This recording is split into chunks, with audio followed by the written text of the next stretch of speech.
C'est un sujet qui fait souvent stresser les parents, l'impact nocif de certains produits, plus précisément des polluants présents dans notre environnement, dans nos peintures, dans les produits ménagers, dans les objets du quotidien. Mais pas de panique, il existe des gestes simples, concrets et accessibles pour réduire les risques et prendre soin de soi comme de son enfant.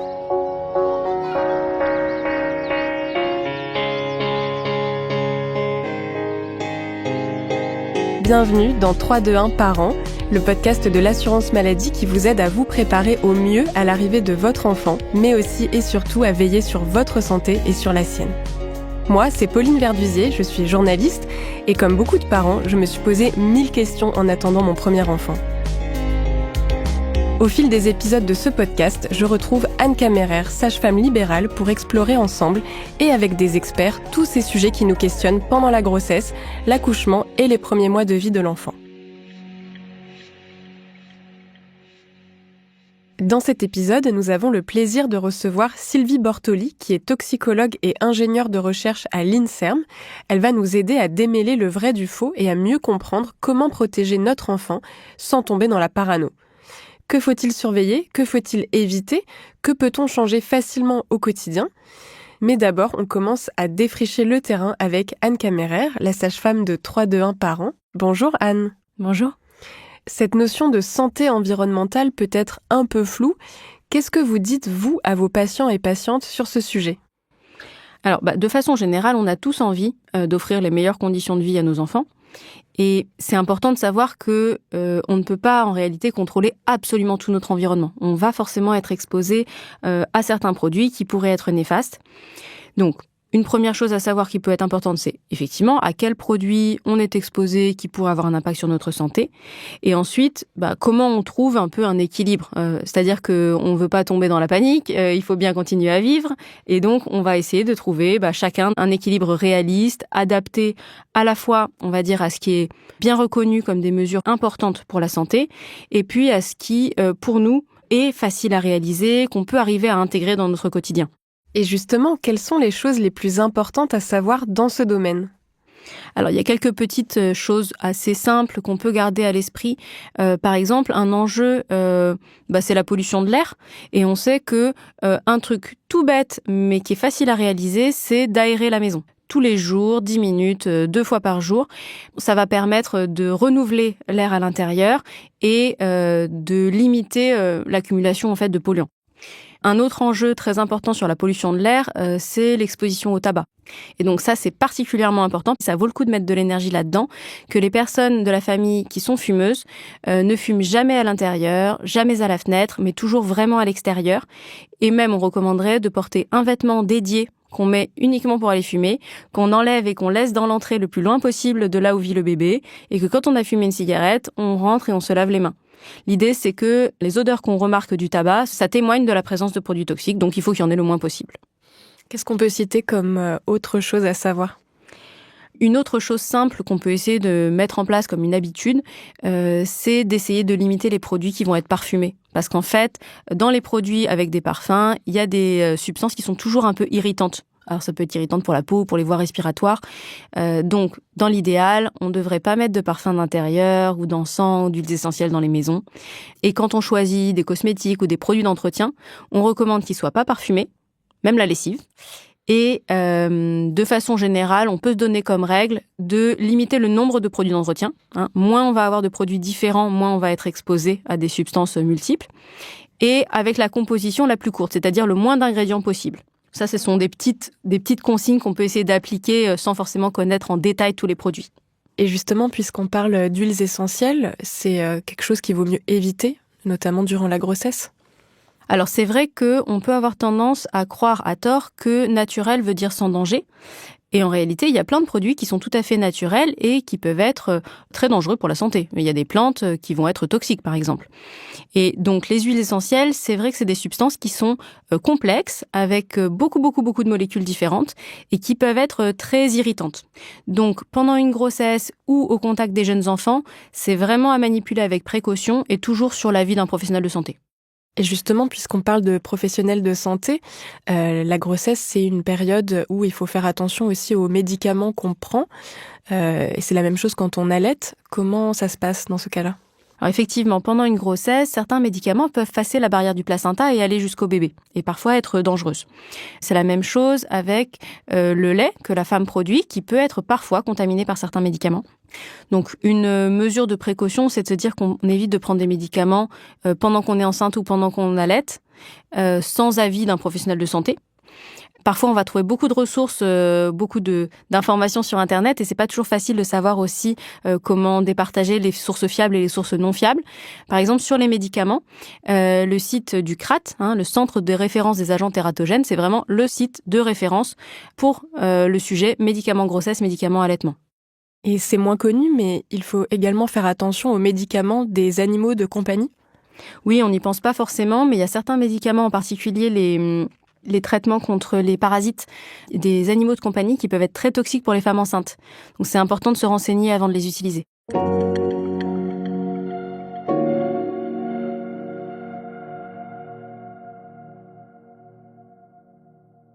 Il y a aussi le sujet de l'eau. C'est vrai qu'on ne sait pas toujours quelle est l'eau la plus adaptée pour soi ou pour son bébé. Qu'est-ce que vous conseillez ? Alors, une chose à savoir intéressante, c'est quand même que l'eau du robinet, elle est dans la plupart des régions de très bonne qualité et donc elle est tout à fait utilisable, donc bien sûr pour les femmes enceintes, mais aussi même pour fabriquer les biberons des bébés. Donc c'est important éventuellement de regarder si dans sa région il y a des problèmes de pollution de l'eau, mais dans la plupart des régions en France, l'eau sera tout à fait adaptée. Une autre chose que j'aime bien préciser aussi, c'est de quand même faire attention au lieu d'habitation où on est. Parce que si on est dans une maison, dans un appartement qui est assez ancien et où il peut y avoir encore des canalisations en plomb, alors dans ce cas-là, on recommanderait d'éviter l'eau du robinet parce que les canalisations pourraient polluer cette eau. On pourrait être tenté d'améliorer la pureté de l'eau en la filtrant, mais en réalité, c'est pas recommandé pour les bébés. D'accord ? Quand on utilise de l'eau du robinet, ça doit être de l'eau non adoucie et non filtrée. Et on recommande d'utiliser de l'eau froide pour constituer les biberons, parce qu'on n'a pas envie que ce soit de l'eau qui a stagné dans un ballon d'eau chaude pendant trop longtemps. Et par exemple, quand on ouvre le robinet, on peut faire couler quelques secondes, histoire que l'eau qui était accumulée dans les canalisations se déverse et qu'ensuite on utilise de l'eau pure dans le biberon. Si on choisit d'utiliser de l'eau en bouteille pour faire les biberons, pour reconstituer les biberons de son bébé, alors il faut toujours choisir une eau qui est labellisée compatible avec l'alimentation des nourrissons. Ça, c'est hyper important parce qu'en fait, certaines eaux, elles sont trop minéralisées, elles sont pas adaptées au bébé. Et si je veux trouver des informations complémentaires sur ces sujets, comment je peux faire ?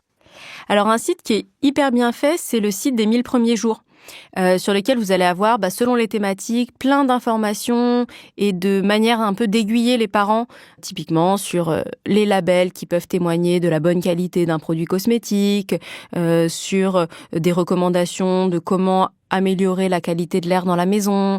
Donc n'hésitez pas à aller regarder, il y aura plein de petits articles sur ces sujets-là. Et comment on fait pour trouver son équilibre entre la prise en compte de tous ces risques et la vie réelle ? C'est vrai que comme on le disait tout à l'heure, on est entouré de plein d'éléments dans notre environnement qui peuvent interagir avec notre santé et on ne va pas pouvoir supprimer de notre vie absolument toutes les choses qui pourraient, de près ou de loin, avoir un impact négatif. Donc on va être obligé de choisir un peu ses combats et je pense que c'est intéressant de se poser la question à la fois, d'être informé sur les choses qui vont être hyper importantes en termes de santé, et ensuite, de se dire, qu'est-ce que moi je me sens de réaliser ou pas ? Et tout le monde ne va pas répondre de la même manière à cette question-là. Tout le monde ne va pas trouver son équilibre de la même manière. Et par exemple, si vous vous sentez super mal dans votre corps enceinte et une copine vient vous mettre du vernis au pied pour aller fêter un mariage, oui, c'est vrai, il y a du solvant dans les vernis, mais peut-être que ce jour-là, vous allez quand même en mettre parce que ça va vous permettre de vous sentir bien dans votre corps. Et peut-être que par contre, vous allez porter une attention plus stricte sur le fait d'avoir des Tupperware en verre et des contenants en verre pour l'alimentation de votre bébé, parce que ça, c'est quelque chose que vous avez réussi à mettre en place facilement dans votre quotidien. Donc l'idée, c'est de savoir un peu qu'est-ce qui peut avoir des conséquences sur sa santé pour ensuite pouvoir faire soi-même, en tant qu'adulte, ses choix de la façon à la fois la plus éclairée et la plus réaliste possible. Merci beaucoup, Anne Caméret.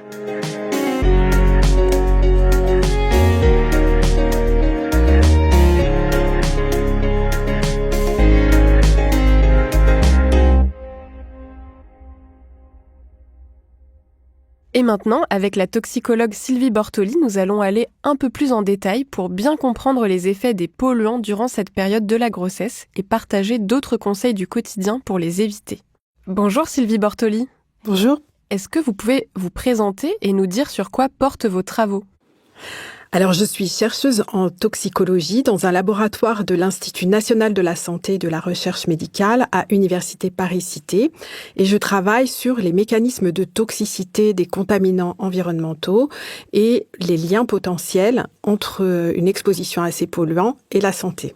Donc là, ce podcast, il parle de la grossesse et de la période après la naissance, les 3 premiers mois de vie de l'enfant. Est-ce qu'il y a des polluants auxquels il faut particulièrement être attentive chez la femme enceinte ou chez le petit enfant ? Alors oui, effectivement, cette période de périnatalité, c'est une période de vulnérabilité particulière. Et dans cette période, il y a des substances qui sont potentiellement plus toxiques que d'autres, notamment les substances qu'on connaît sous le nom de perturbateurs endocriniens. Ce sont des substances qui altèrent le fonctionnement de ce système de communication en interagissant avec les signaux hormonaux, avec pour conséquence une perturbation du fonctionnement physiologique normal. Pourquoi la grossesse est une période à risque face à ces substances ? Notre organisme est normalement équipé pour faire face aux effets potentiellement toxiques des contaminants environnementaux grâce à un système de détoxication qui est accompli par le foie et qui permet de transformer les contaminants en substances facilement éliminables par les urines et par les selles. Mais chez le fœtus, dans le ventre de la maman ou chez le petit enfant, ce système n'est pas mature. Il est donc moins efficace pour éliminer les contaminants, les polluants qui peuvent alors exercer leurs effets toxiques. Et quels effets ça peut avoir justement sur la santé de l'enfant, ces polluants ? Alors ces effets, ils peuvent être d'abord, avant de les caractériser, ils peuvent être différés. C'est-à-dire que l'exposition, même si elle est in utero ou si elle est dans la petite enfance, elle peut conduire à des pathologies qui vont se révéler plus ou moins tôt au cours du développement de l'enfant. Donc ça veut dire qu'on peut être exposé enfant et développer des pathologies à l'âge adulte, par exemple ? Oui, absolument. C'est tout à fait ça.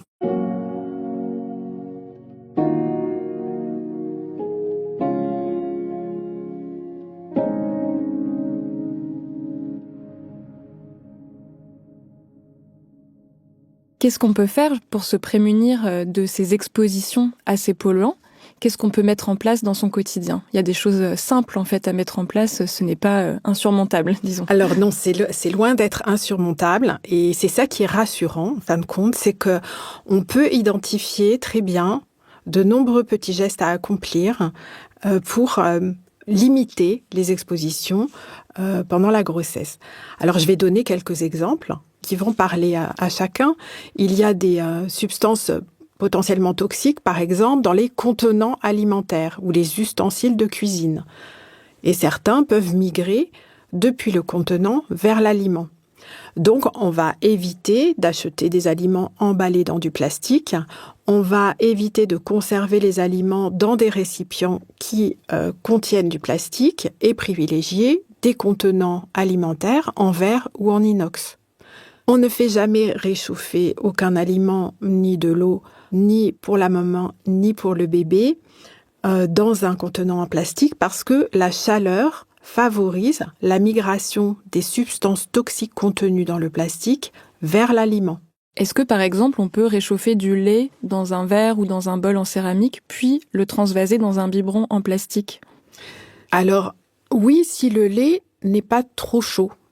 Parce que finalement, c'est la haute température, plus la température est élevée, plus il y a des risques de favoriser la migration des substances toxiques contenues dans les plastiques vers les aliments. Donc plutôt du lait tiède qu'on transvase. Du lait tiède, mais en fait, vous allez toujours mettre du lait tiède dans le biberon parce que vous n'allez pas ébouillanter votre bébé. Et l'autre point concernant les ustensiles de cuisine, c'est qu'on peut choisir dans cette période-là, ça peut être le moment de refaire un tri dans sa batterie de cuisine et on ne conserve que les casseroles, les poêles et les plats qui ne contiennent pas de PFOA. PFOA. Qu'est-ce que c'est ? Ce sont des substances perfluorées qui sont sur les revêtements anti-adhésifs des plats et des poêles, des casseroles. Donc, on évite ces ustensiles-là et on préfère des ustensiles en inox. On peut aussi trouver des substances toxiques dans les plats ultra transformés, comme vous disiez. Est-ce que c'est pas justement le moment peut-être de revoir un peu son alimentation quand c'est possible ? Alors, effectivement, dans les plats ultra transformés, on va trouver des additifs alimentaires potentiellement toxiques, des émulsifiants, des conservateurs, des édulcorants. Donc, il faut privilégier dans cette période-là, il faut essayer de privilégier l'alimentation maison, les plats faits maison, et éviter les aliments ultra transformés. Alors, ça ne veut pas dire qu'on va tout supprimer, hein. Ça peut dépanner quelquefois d'utiliser un plat ultra transformé, mais c'est vraiment un type d'alimentation qui est à éviter pendant la grossesse et qui est à éviter toute la vie de toute façon. Voilà. Mais donc là, on parle de quoi? Par exemple, des plats cuisinés? On parle des plats cuisinés, des crèmes, des crèmes dessert, des biscuits. Et pour le petit enfant, alors, les petits pots pour bébé, ça rentre dans les aliments ultra transformés ou pas? Ou c'est quand même contrôlé?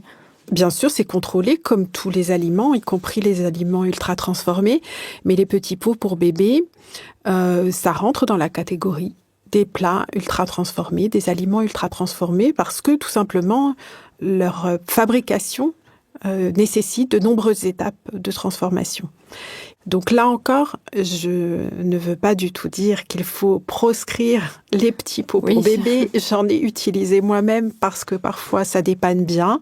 Voilà, l'idée c'est toujours, lorsqu'on va s'exposer d'une manière ou d'une autre, de le faire à plus faible dose possible et à une fréquence la plus faible possible aussi. Oui, ça peut peut-être interpeller là tout ce qu'on est en train de dire, puisque c'est pas évident d'évincer absolument le plastique de sa vie. Qu'est-ce que vous diriez en fait à quelqu'un qui se sentirait peut-être très coupable de vous entendre dire tout ça? Alors, mon propos n'est absolument pas de culpabiliser ni de faire peur. C'est très important, à mon sens, de prendre conscience de ce à quoi on est exposé et d'identifier ce que l'on peut éviter, les expositions que l'on peut éviter. Donc on ne va pas pendant 9 mois ni pendant 3 ans vivre dans une bulle en interdisant tout, en s'interdisant tout. C'est pas du tout la problématique. La problématique, c'est vraiment de prendre conscience. Moi, quand j'étais enceinte, il y a longtemps, il y a 25 ans, eh bien, on n'avait pas notion de ça, en fait. On connaissait très, très peu les effets des contaminants environnementaux sur la santé des humains, sur la santé des bébés, sur la santé des femmes enceintes. Et je trouve que aujourd'hui, la recherche scientifique a permis de produire ces connaissances-là. On les met à la disposition du public, des hommes et des femmes, des enfants. Et il faut que l'on arrive à participer. Enfin, il faut que cela participe à une acculturation, une appropriation de ces données-là. Vous savez, moi, quand j'étais enceinte, la seule chose qu'on savait, c'est qu'il ne fallait pas fumer et pas boire de l'alcool. C'est quelque chose qu'on a très très bien intégré, ça. Et bien de la même manière, je crois qu'on est tout à fait capable d'intégrer qu'on est exposé à de multiples contaminants potentiellement toxiques pour notre santé et la santé de notre bébé. Et pour autant, on va continuer de vivre, mais on va avoir cette conscience-là et on va être capable de faire des choix éclairés pour notre vie, pour les choses que l'on achète, pour nous, pour notre enfant. Et voilà, et je crois que ça, petit à petit, on va très bien l'intégrer. Oui, en fait, l'idée, c'est qu'on peut être acteur, actrice de tout ça. Oui. Et donc là, on parlait du fait que, oui, on va pas proscrire les petits pots, mais les limiter, par exemple. Qu'est-ce qu'il en est pour également les métaux lourds dans le poisson, pour les légumes, les fruits et légumes? C'est le moment, justement, de réfléchir à son alimentation. Exactement. Donc, concernant le poisson, c'est un aliment qui est recommandé. Il a de nombreuses propriétés très bénéfiques, avec notamment des acides gras très bons pour la santé. Donc, il n'est pas du tout là non plus question de le proscrire. Les contaminants environnementaux et principalement les métaux lourds, ils vont être présents dans les poissons gros, les poissons prédateurs qui ont mangé tous les petits poissons et donc qui ont accumulé une grande quantité de métaux lourds. Donc on va essayer de privilégier de manger des plus petits poissons pour s'exposer le moins possible. Et là encore, ça n'exclut pas de manger un pavé de saumon de temps en temps ou un pavé de thon, mais il faut le faire de temps en temps de manière à diminuer son exposition aux métaux lourds. Concernant les fruits et les légumes et les pesticides, eh bien, là encore, on ne va pas du tout s'interdire, même si on ne peut pas manger bio. On ne va pas s'interdire de manger des fruits et des légumes parce que de toute façon, même s'ils sont issus de l'agriculture conventionnelle, c'est bénéfique de manger des fruits et des légumes en abondance parce que ça contient plein de fibres, des vitamines, des minéraux, des antioxydants. Donc c'est vraiment très important et finalement pour diminuer son exposition, on va éviter de manger que des pommes ou de ne manger que des bananes. Il faut diversifier à la fois le type de fruits et de légumes que l'on mange et leur provenance aussi.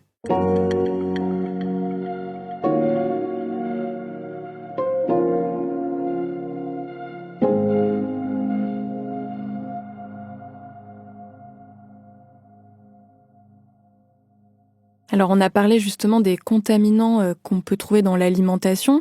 Comment on peut à présent préparer son environnement à l'arrivée d'un enfant, donc son appartement, sa maison, parce que c'est vrai que c'est quelque chose qui est peut-être moins connu du grand public. Oui, effectivement, notamment en ce qui concerne l'air intérieur. Par quoi il est pollué, cet air intérieur ? Eh bien, il y a les revêtements présents sur les murs et sur les sols. Les revêtements vinyles, les peintures. Il y a les meubles. Les meubles relarguent des composés organiques volatiles qui sont issus des cols qui ont servi à l'assemblage des meubles. Et donc, tout ça va être présent dans l'atmosphère, dans l'air intérieur, et va le contaminer de manière durable si on n'aère pas. Donc, il est recommandé d'aérer le plus possible.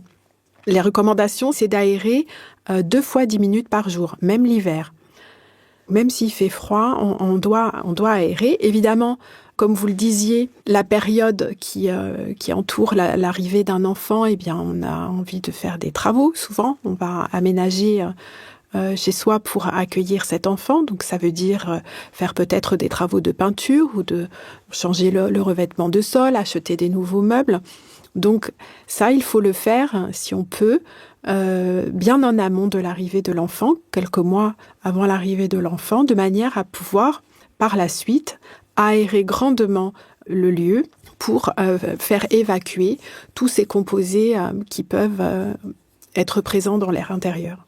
Pendant cette période-là qui entoure l'arrivée de l'enfant, où on va potentiellement faire des travaux chez soi pour accueillir l'enfant, préparer la chambre, etc., le mieux, c'est encore que la maman, elle ne participe pas à ces travaux-là. Parce qu'évidemment, en y participant, elle va s'exposer de manière assez forte. Donc là, c'est le moment d'appeler à la rescousse la famille et les amis pour participer à concocter un petit nid douillet au bébé. Mais voilà, si la maman est... La femme enceinte peut aller se reposer à la campagne. Voilà, c'est ça, exactement. Est-ce qu'on peut aussi parler des vêtements, des tissus d'ameublement ? Donc ça, c'est aussi des endroits où il peut y avoir des composants toxiques ? Ben oui, parce qu'en fait, souvent, ces vêtements, les draps, les serviettes, tout ça, c'est traité avant d'être mis sur le marché.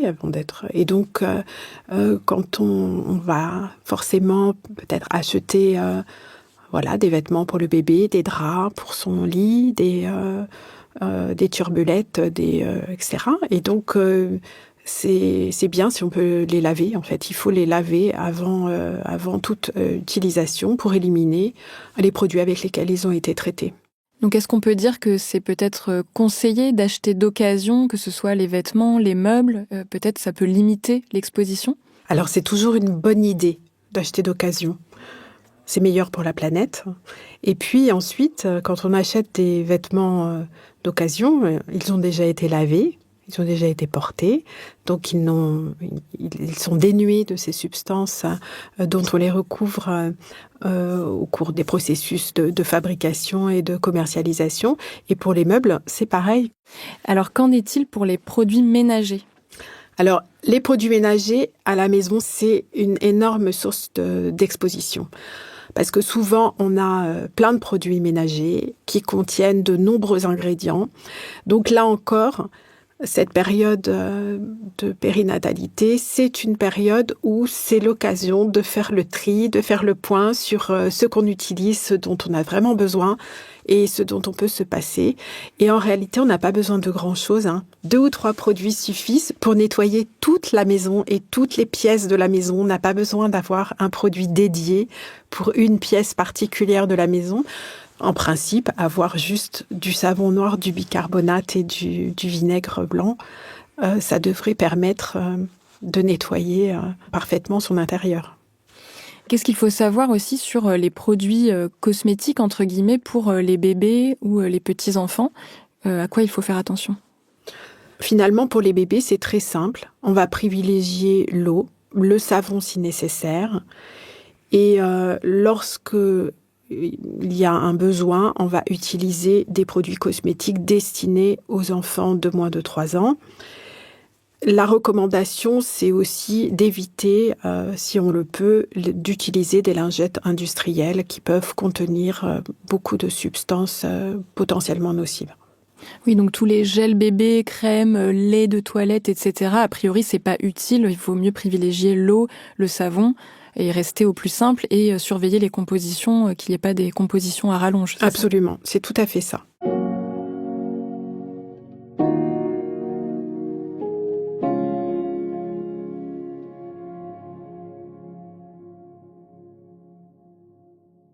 Ça amène à un sujet qui est celui un peu de la charge mentale, parce que toutes ces choses souvent reposent sur les mères, tous ces conseils, et souvent ce sont elles qui vont s'assurer de tout cela. Est-ce qu'on peut faire peut-être un petit message de prévention pour dire que tous ces conseils s'appliquent à l'ensemble de la famille, aux 2 parents, s'il y a 2 parents, et également aux grands-parents, ou en tout cas à toutes les personnes qui s'occupent de l'enfant ? Absolument. En fait, tout ce dont on vient de parler, ça semble peser beaucoup sur les mères parce que ce sont les mamans qui portent les bébés. Mais finalement, il ne faut pas que ça les rende entièrement responsables de la santé de l'enfant. Parce qu'en fait, l'ensemble de ces recommandations, elles concernent aussi bien les futures mamans que les futurs papas.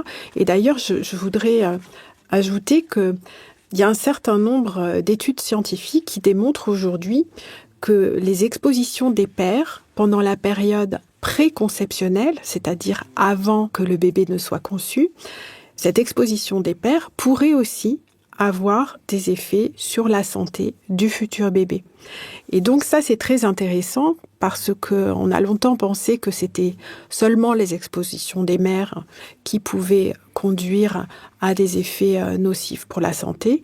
Mais voilà, aujourd'hui, on peut enlever un peu de cette charge mentale aux mamans et conseiller aux papas de profiter de cette période où on se demande si on va faire un bébé, si on va concevoir un bébé, profiter de ce moment-là pour s'interroger sur ses propres sources d'exposition. Est-ce qu'on fume? Est-ce qu'on mange sainement? Et puis voilà, on peut commencer par là, petit à petit, étendre son champ d'investigation des nombreuses sources d'exposition qui nous entourent, mais ça peut être un bon début. Oui, on peut partager cette charge.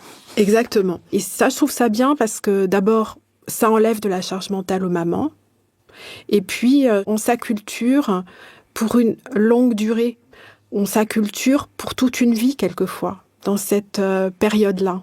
Cette conscientisation des questions de santé environnementale, savoir identifier quelles sont les expositions potentiellement toxiques, en fait, c'est quelque chose qu'on va avoir pour toute la vie. Oui, ça bénéficie au collectif, quelque part. Ça bénéficie au collectif et ça permet d'adopter un autre mode de vie, indépendamment des moyens qu'on a. Évidemment, on n'est pas tous égaux, on n'a pas tous les mêmes moyens ni les mêmes contraintes, mais chacun à son échelle peut être acteur et je trouve que c'est très important de garder en tête cette notion-là. Merci beaucoup Sylvie Bortoli. Merci beaucoup. Pour prévenir l'exposition aux perturbateurs endocriniens, l'assurance maladie s'engage pour sensibiliser les assurés, mais aussi les professionnels de santé, plus particulièrement sur les phtalates que l'on retrouve dans les plastiques, les cosmétiques ou les produits d'entretien par exemple, et que l'on peut rapidement éliminer de notre corps en changeant certaines habitudes de vie. Concrètement, pour vous, parents ou futurs parents, certaines caisses d'assurance maladie proposent des ateliers pour vous aider à adopter les bons réflexes à mettre en place dans le quotidien, donc n'hésitez pas à vous renseigner. Et retrouvez aussi de nombreux conseils pratiques sur amélie.fr et le site 1000premiersjours.fr.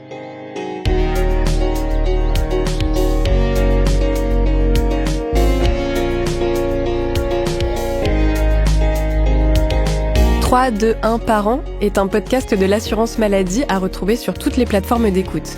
Abonnez-vous et écoutez d'autres épisodes avec de nouveaux experts.